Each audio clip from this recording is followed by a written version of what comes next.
هنا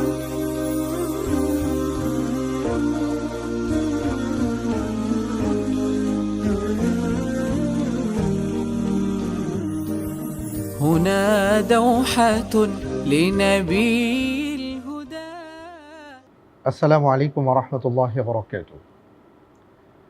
আল্লাহ সুবহানাহু ওয়া তাআলা আমাদের কলিজার টুকরো, নয়নের মণি, আমাদের মাথার মুকুট জনাবে মুহাম্মদুর রাসূল সাল্লাল্লাহু আলাইহি ওয়াসাল্লামকে এমনভাবে পাঠিয়েছেন, যিনি ছিলেন সর্বকালের সর্বশ্রেষ্ঠ মহামানব।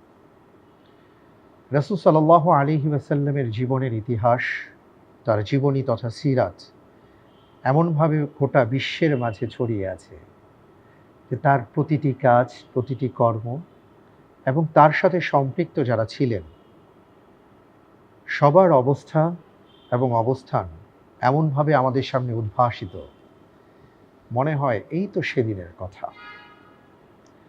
এমনকি রাসূল সাল্লাল্লাহু আলাইহি ওয়াসাল্লামের সংস্পর্শে মানুষ অথবা যে কোনো বস্তু এসেছে, আমরা দেখি যে তারাই শ্রেষ্ঠ অথবা তাদের সম্মান বা মর্যাদা অন্য জায়গায় চলে গেছে, তারা হয়ে গেছে ঐতিহাসিক।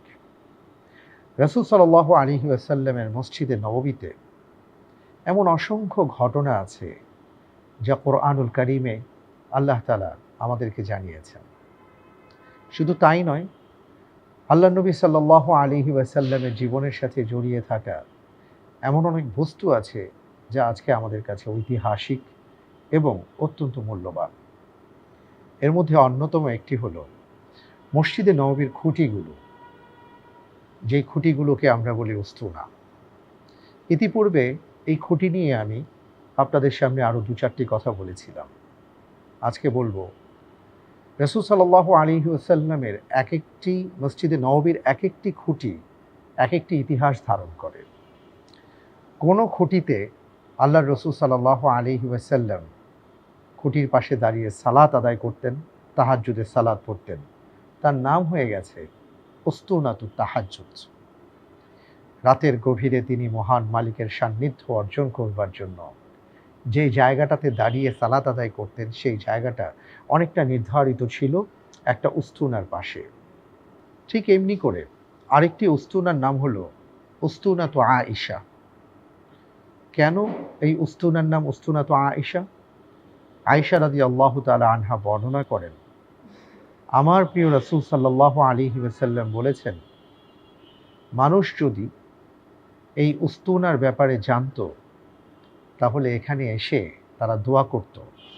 তারা যদি জানতো যে এই জায়গাটার কতটা মূল্য আল্লাহর কাছে, তাহলে এই জায়গায় এসে তারা আল্লাহর কাছে দোয়া করবার চেষ্টা করত। সেই উস্তুনার নাম হলো উস্তুনাতু আয়েশা। আরেকটি উস্তুনা আছে যার নাম হলো উস্তুনাতু সারীর। আল্লাহর নবী সাল্লাল্লাহু আলাইহি ওয়াসাল্লাম যখন ইতিকাফে বসতেন, তখন সেখানে রাসূল সাল্লাল্লাহু আলাইহি ওয়াসাল্লামের বিছানা দেয়া হতো। এই কারণে সেই জায়গাটার নাম হয়ে গেছে উস্তুনাতু সারীর। আরও একটি উস্তুনা ছিল, যে উস্তুনার নাম ছিল উস্তুনাতু উফুদ। কোনো বাহিরের রাষ্ট্র থেকে কোনো রাষ্ট্রদূত যদি রাসূল সাল্লাল্লাহু আলাইহি ওয়াসাল্লামের কাছে সাক্ষাতের জন্য আসত, তাহলে তারা একটা নির্দিষ্ট উস্তুনায় অপেক্ষা করত। এই কারণে সেই উস্তুনার নাম হয়েছে উস্তুনাতুল উফুদ। আরেকটি উস্তুনার নাম আপনারা শুনেছেন, এর আগে আমি বলেছিলাম, যেটার নাম হলো উস্তুনাতুত তাওবা অথবা উস্তুনা আবি লুবাবা।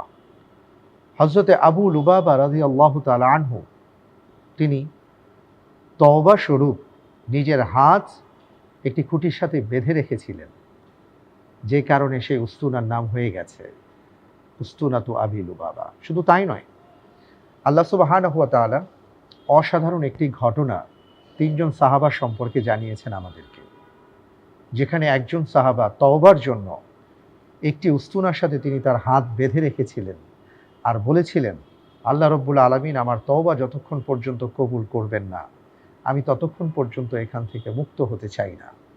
সেটাও সেই উস্তুনাতু তাওবার ইতিহাস। আমি যে কথা বলছিলাম, পরশ পাথরের কথা তো আপনারা শুনেছেন। এটা এমন এক পাথর, এই পাথরের সাথে যার স্পর্শ হয়, যার পরশে সেও মূল্যবান হয়ে যায়। আল্লাহ রসুল সাল্লাল্লাহু আলাইহি ওয়াসাল্লামকে রব্বুল আলামিন এমনভাবে পাঠিয়েছেন, শুধু মানুষ নয়, একটি খুঁটিও যখন রসুল সাল্লাল্লাহু আলাইহি ওয়াসাল্লামের জীবনের সাথে সম্পৃক্ত হয়, তখন সেই খুঁটির মূল্যবান হয়ে যায়। প্রিয় দর্শক, এই কারণে মসজিদে নববীর এক একটি খুঁটি এতটা মূল্যবান ছিল। আমরা আশা করব আমাদের জীবনটাকে এমনভাবে তৈরি করতে, যাতে করে আমরা নিজেরা আলোকিত হই, আমাদের মাঝে যে আলো আছে অন্যদের মাঝে ছড়িয়ে দিতে পারি যারা আমাদের সাথে সম্পৃক্ত হবেন। আল্লাহ তাআলা আমাদের সবাইকে সেই তৌফিক দান করুন। আমিন।